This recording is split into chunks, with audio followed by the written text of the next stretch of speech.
Hello everyone, आप सभी का मेरे यूट्यूब चैनल में बहुत बहुत स्वागत है।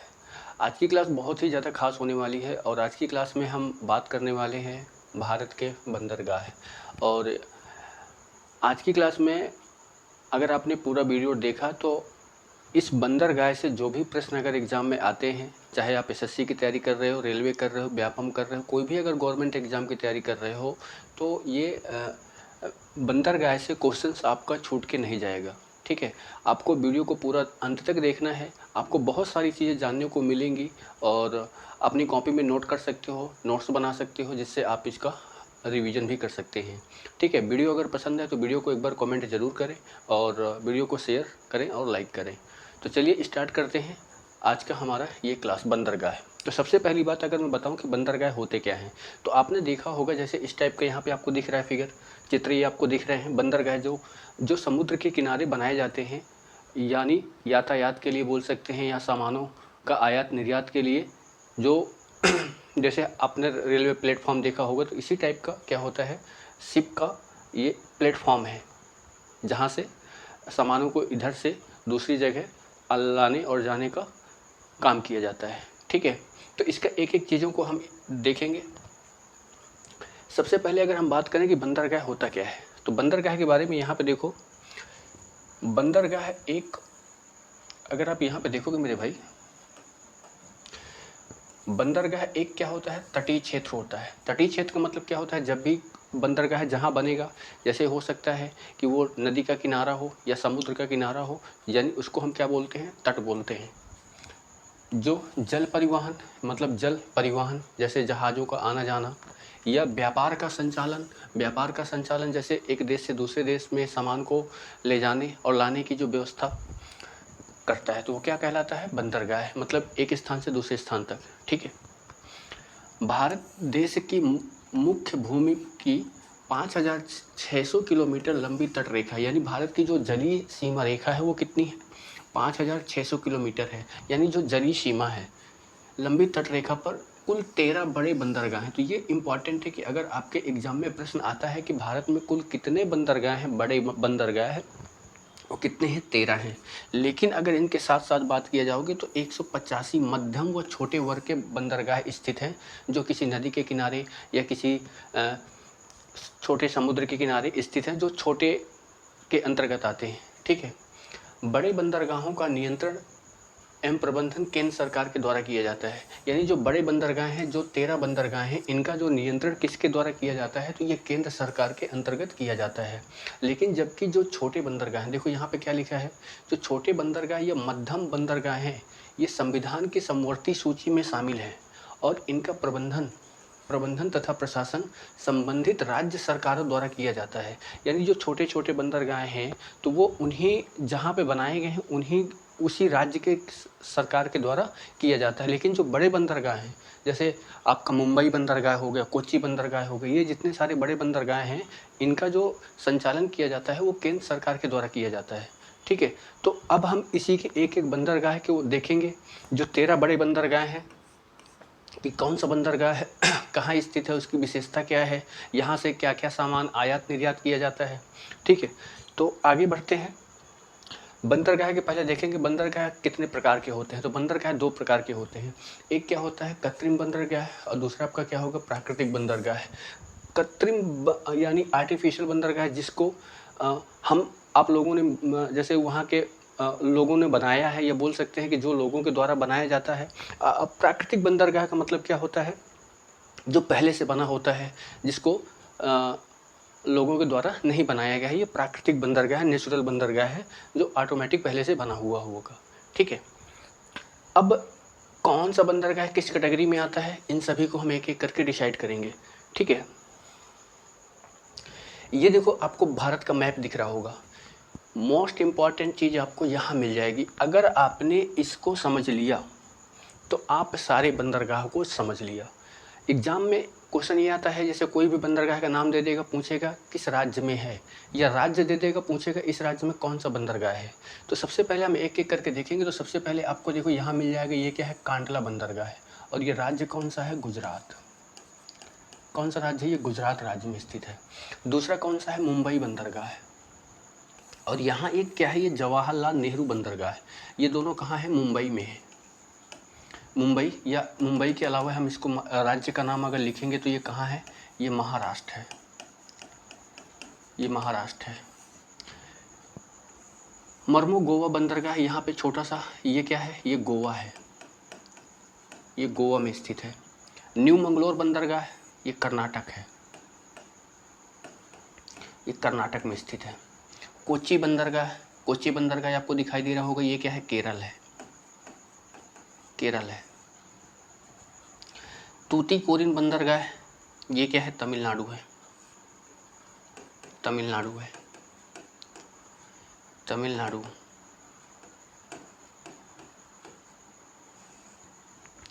तमिलनाडु में और कौन कौन से हैं, देखो तूतीकोरिन हो गया, चेन्नई बंदरगाह हो गया और इन्नौर बंदरगाह हो गया। ये 3 बंदरगाह आपको तमिलनाडु में मिलेंगे। तो आपको ये सीरीज याद रखना है, ये क्रम याद रखना है। पहले आपका कांडला बंदरगाह आता है, मुंबई बंदरगाह आता है, न्यू मंगलोर बंदरगाह है, मर्मा गोवा बंदरगाह, न्यू मंगलोर बंदरगाह, कोच्चि बंदरगाह, तूतीकोरिन बंदरगाह, चेन्नई बंदरगाह, इन्नौर बंदरगाह। ये क्या है, विशाखापट्टनम। विशाखापट्टनम ये क्या है, आंध्र प्रदेश। आंध्र प्रदेश।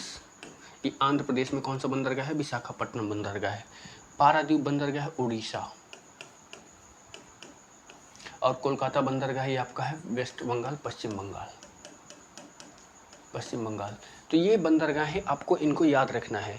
ये भारत के तटीय राज्य हैं। तटीय राज्यों में 13 बंदरगाह स्थित हैं और एक लास्ट में आपको ये मिल जाएगा पोर्ट ब्लेयर, और ये कहाँ स्थित है, अंडमान निकोबार द्वीप समूह, यहाँ पे ये लिखा हुआ है। तो ये 13 टोटल मिला के बड़े बंदरगाह हैं जिनका निर्धारण केंद्र सरकार के द्वारा किया जाता है। अब हम इसमें एक एक करके सभी को जानने वाले हैं, देखने वाले हैं। तो आप अपनी कॉपी में नोट्स कर सकते हो, जो आपके बाद में एग्ज़ाम में रिवीजन करने के काम आ सकते हैं। ठीक है, चलो सबसे पहले हम स्टार्ट करेंगे कांडला बंदरगाह। इसमें क्या क्या विशेषताएं हैं, क्या क्या चीज़ें हैं, किस लिए ये प्रसिद्ध है, यहाँ से निर्यात क्या किया जाता है। ठीक है, यह गुजरात के कच्छ की खाड़ी के तट पर स्थित है। पहला पॉइंट आपको याद रखना है कि कांडला बंदरगाह अगर आप पूछता है तो यह गुजरात में स्थित है। कहाँ स्थित है, अगर क्वेश्चन ये आता है तो आप ये बोल सकते हैं कि ये गुजरात में स्थित है। गुजरात में कहाँ स्थित है, तो कच्छ की खाड़ी में ये क्या है, स्थित है। ठीक है, यह एक ज्वारीय बंदरगाह है। यह भारत विभाजन के बाद विकसित किया गया, यानी भारत का जब विभाजन हो गया, यानी जब भारत और पाकिस्तान का विभाजन हो गया तब कांडला बंदरगाह को बनाया गया। इसके पहले यहाँ का निर्यात कहाँ से किया जाता है, तो पाकिस्तान में एक बंदरगाह है, वहाँ से उसका निर्यात किया जाता था। ठीक है, 4 अक्टूबर 2017 को केंद्रीय मंत्रिमंडल द्वारा कांडला बंदरगाह को दीनदयाल बंदरगाह के नाम से कर दिया गया। तो ये नाम आपको याद रखना है, दीनदयाल बंदरगाह। अगर एग्ज़ाम में आता है कि दीनदयाल बंदरगाह को किस नाम से जाना जाता है, तो कांडला बंदरगाह। यहाँ से पेट्रोलियम, इलेक्ट्रॉनिक, कपास का व्यापार किया जाता है। तो अगर ये क्या है, इन सारी चीज़ों का इस बंदरगाह से क्या किया जाता है, व्यापार किया जाता है। ठीक है, आगे बढ़ते हैं। मुंबई बंदरगाह, ये देखो मेन इम्पॉर्टेंट सबसे ज़्यादा बड़ा बंदरगाह है, भारत का सबसे बड़ा बंदरगाह मुंबई बंदरगाह है। देखो क्या लिखा है, यह बंदरगाह भारत का सबसे बड़ा बंदरगाह है। तो अगर एग्ज़ाम में आपके आता है कि सबसे बड़ा बंदरगाह कौन सा है, तो मुंबई बंदरगाह सबसे भारत का बड़ा बंदरगाह है। वर्ष पर्यंत खुला रहने वाला बंदरगाह, मतलब ये हमेशा खुला रहता है, कभी ये बंद नहीं होता है, हमेशा इसमें आयात निर्यात होता रहता है, ये हमेशा चालू बंदरगाह है। यह एक प्राकृतिक बंदरगाह है। देखो ये एक क्या है, प्राकृतिक बंदरगाह है जो सालसेट द्वीप पर स्थित है। तो अगर आपके एग्जाम में ये आता है कि मुंबई बंदरगाह कहाँ स्थित है, तो पहला क्या होगा, महाराष्ट्र में मुंबई में। और कहाँ स्थित है, सालसेट द्वीप में स्थित है। इसे भारतीय कृषि का बाजार द्वार कहा जाता है। इसे भारतीय कृषि का, यानी यहाँ से बहुत ही ज़्यादा आयात निर्यात होता है, तो इसे भारतीय कृषि का बाजार द्वार कहा जाता है। यहाँ से सूती एवं ऊनी कपड़े, चमड़े का सामान, पेट्रोलियम, मैग्नीज, मशीन, इंजीनियरिंग सामान आदि का निर्यात किया जाता है। यानी इतने सारे चीज़ों का यहाँ पे निर्यात किया जाता है। ठीक है। अगला पॉइंट हमारा क्या है, अगला हमारा बंदरगाह कौन सा है, न्यावा सेवा या न्यू मुंबई बंदरगाह। देखो ये बंदरगाह की विशेषता क्या है, इसके बारे में अगर मैं आपको बताऊं कि ये जो बंदरगाह है ये पहले बंदरगाह नहीं था, पहले सिर्फ मुंबई बंदरगाह था। लेकिन मुंबई बंदरगाह इतना बड़ा बंदरगाह है कि वहाँ सपोर्ट के लिए एक दूसरा बंदरगाह बनाया गया। जैसे होता है कि एक बड़ा ऑफिस है, उसका एक ब्रांच डाल दिया जाता है ताकि उसका कार्यभार थोड़ा सा हल्का हो सके, कम हो सके। तो उसका कार्यभार को संभालने के लिए एक छोटा बंदरगाह बनाया गया जिसे हम नावा सेवा या न्यू मुंबई के नाम से जाना जाता है। इसका नया नामकरण जवाहरलाल नेहरू, ये देखो इसका जवाहरलाल नेहरू बंदरगाह भी इसे कहा जाता है। तो अगर आपके एग्ज़ाम में आता है कि जवाहरलाल नेहरू बंदरगाह किसे कहा जाता है या किसके सपोर्ट में बनाया गया था, तो मुंबई के सपोर्ट में बनाया गया था और इसका नाम जवाहरलाल नेहरू बंदरगाह है। यह एक भारत का या कृत्रिम बंदरगाह है, कृत्रिम बंदरगाह है। मुंबई बंदरगाह के कार्यभार को कम करने, देखो मैंने क्या बताया, यानी कोई भी जैसे बहुत ज़्यादा काम हो जाता है तो वहाँ पे चीज़ें व्यवस्थित नहीं हो पाती हैं, उनको संभालने के लिए कार्यभार को कम करने के उद्देश्य से नेहरू बंदरगाह की स्थापना की गई थी, इसको बनाया गया था। न्यू मुंबई में आधुनिक शैली और विकसित किया गया बंदरगाह है। यह एक कंप्यूटराइज बंदरगाह है जो भारत का विशालतम कंटेनर पत्तन है वह बंदरगाह है। यानी ये पूरा एक कंप्यूटराइज बंदरगाह है, यानी यहाँ पे सारी चीज़ों का संचालन मशीनरी के द्वारा किया जाता है। ठीक है। मर्मू गोवा बंदरगाह, देखो अगला क्या दिया हुआ है, मर्मा गोवा बंदरगाह। ये गोवा की जुआरी नदी के एस्चुरी में स्थित है, यानी जहाँ पे गोवा की एक नदी है जिसका नाम है जुआरी, वो जाके अगर अरब सागर में मिलती है तो वहीं पे क्या होता है, एस्चुरी का निर्माण करती है। तो यहीं पे क्या है, बंदरगाह ये स्थित है। यह बंदरगाह 1970 तक देश का सबसे बड़ा निर्यात आधारित बंदरगाह था। कब तक, 1970 तक। लेकिन बाद में जब दूसरा कोई बंदरगाह बनाया गया तो ये कम हो गया, क्योंकि पूर्व में जापान को लौह अयस्क का निर्यात होता था। पहले यहाँ से कहाँ, जापान के लिए लौह का निर्यात किया जाता था।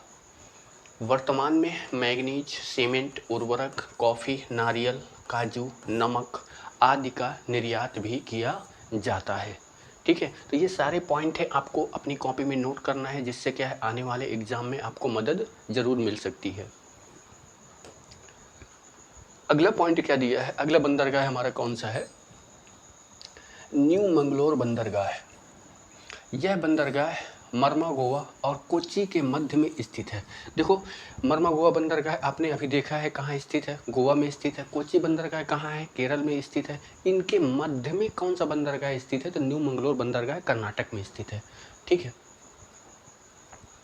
यहाँ से मुख्यतः लौह अयस्क, मतलब इस बंदरगाह से मुख्य रूप से लौह का अयस्क का निर्यात किया जाता है। और ये कहाँ है, कर्नाटक के केंद्रमुख की खान, एक केंद्रमुख की एक चोटी है, वहीं से लौह अयस्क का खान है, वहीं से क्या है निष्कासित की होता है। और साथ में ग्रेनाइट, काजू, कहवा, लकड़ी, मछली, चंदन का तेल आदि का निर्यात होता है इस बंदरगाह से। ठीक है। कोच्चि बंदरगाह या कोच्चिन बंदरगाह ये आपका केरल में स्थित है। यह बंदरगाह केरल के मालाबार तट, देखो केरल में जो तट का नाम है उस तट का नाम क्या है, मालाबार तट। तो ये मालाबार तट के वेलिंगटन द्वीप में स्थित है। इम्पॉर्टेंट है कि अगर आपके एग्जाम में आता है कि कोच्चिन बंदरगाह कहाँ स्थित है, या पहले क्या बोलोगे, केरल राज्य में मालाबार तट में वेलिंगटन द्वीप में स्थित है। वेम्बनाड झील ये भी आपके केरल में है। वेम्बनाड कयाल जिसे अरब सागर की रानी कहा जाता है, क्वीन ऑफ अरेबियन सी, जो लोकप्रिय नाम से जाना जाता है, के मुहाने पर क्या है, कोच्चि पत्तन भी एक प्राकृतिक बंदरगाह है।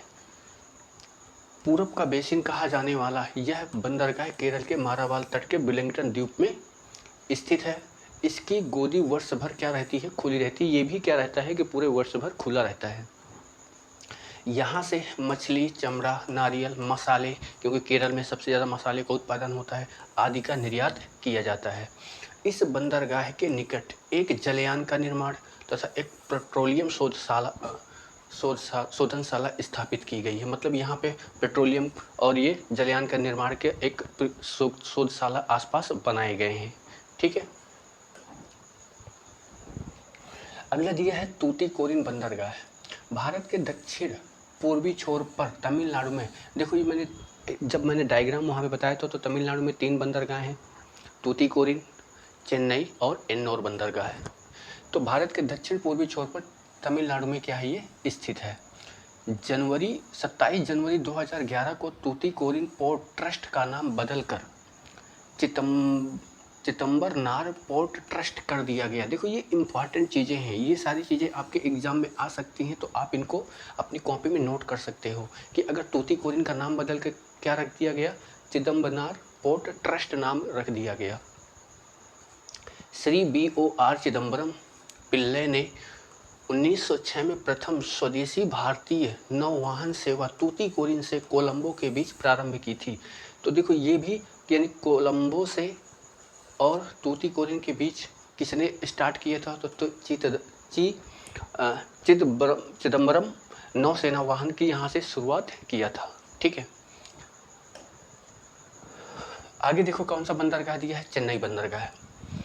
यह भारत का प्राचीनतम बंदरगाहों में से एक है, जो क्या है, कृत्रिम बंदरगाह, पत्थरीय बंदरगाह है, जिसे वर्ष 1875 में बनाया गया था।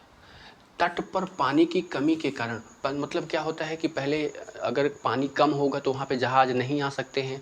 ठीक है। तो पानी की कमी के कारण पहले यहाँ पे बड़े जलयान तट पर नहीं आया करते थे। मतलब जैसे क्या है, उथल ज़मीन है, पानी नहीं है ज़्यादा, तो वहाँ पे बड़े बड़े जहाज नहीं आ सकते हैं, जिसे बाद में कृत्रिम रूप से गहरा किया गया।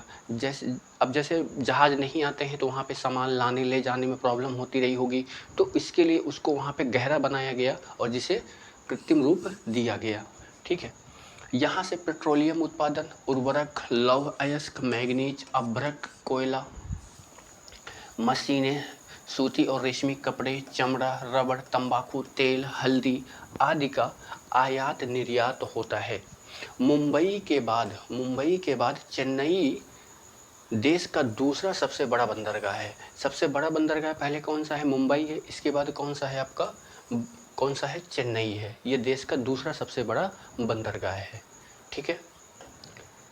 विशाखापट्टनम, यह बंदरगाह सबसे गहरा बंदरगाह है। यानी अगर आपसे पूछता है कि भारत का सबसे गहरा बंदरगाह कौन सा है, तो विशाखापट्टनम सबसे गहरा बंदरगाह है। काकीनाडा तट पर यह आंध्र प्रदेश में स्थित है। कौन से तट पर, काकीनाडा तट पर आंध्र प्रदेश में स्थित है। यहाँ से लौह अयस्क, पेट्रोलियम उत्पादन, उर्वरक, लकड़ी, कोयला, चमड़ा आदि का क्या किया जाता है, निर्यात किया जाता है।